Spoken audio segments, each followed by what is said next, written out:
question goes to Andrew Mitchell, NBC. Thank you very much, Mr. Secretary. Andrew.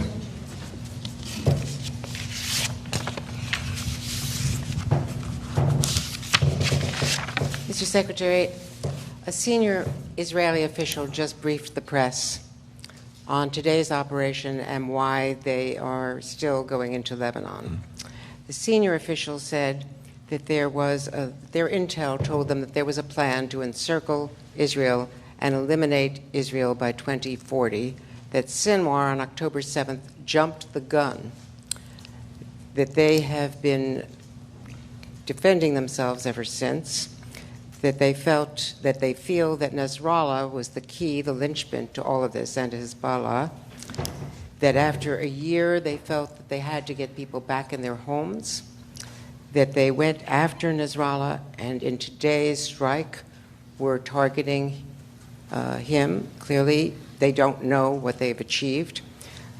They still feel that when in the military you have momentum, that you have to keep going, that they will be a lot farther along in their operation if it turns out that this was successful in their terms today,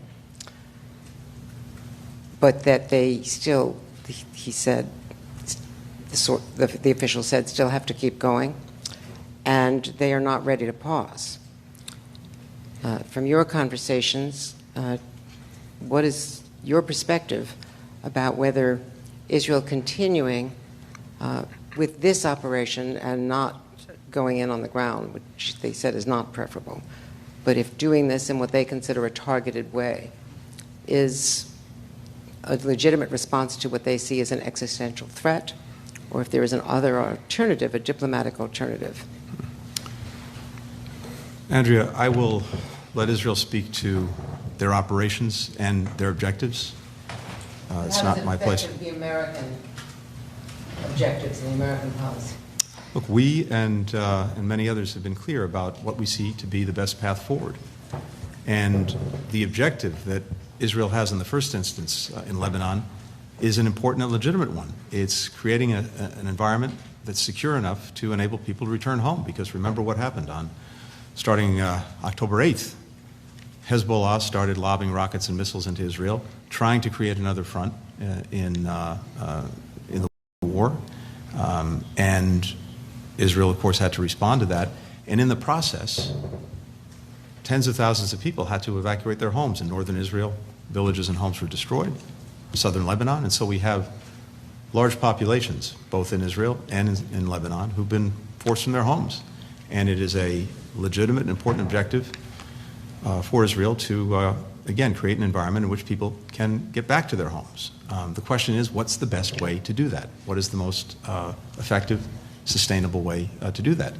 We believe, many other countries who joined us in putting out a call for a ceasefire for 21 days believe that the best way to do that is through diplomacy, through a ceasefire, and then reaching an agreement that pulls back forces from the border and gives people the confidence that they can go back to their houses, that the kids can go back to school. So we believe that's the best path forward. And the Israelis put out a statement earlier today sharing that they share the aims of the call that we put out, again, with the G7, with the EU, with key Arab partners. So the question is not, does Israel have a right to defend itself against terrorism? Of course it does. The question is not, does Israel have a right to deal with existential threats to its security and enemies across its borders with the avowed intent to destroy Israel? Of course it does. But the question is, what is the best way to achieve its objectives, to reach enduring security? And in this instance, with regard to Lebanon, what's the best way to achieve the stated objective of creating an environment in northern Israel that gives people confidence to return to their homes? As I said, we believe the diplomatic course is the best one.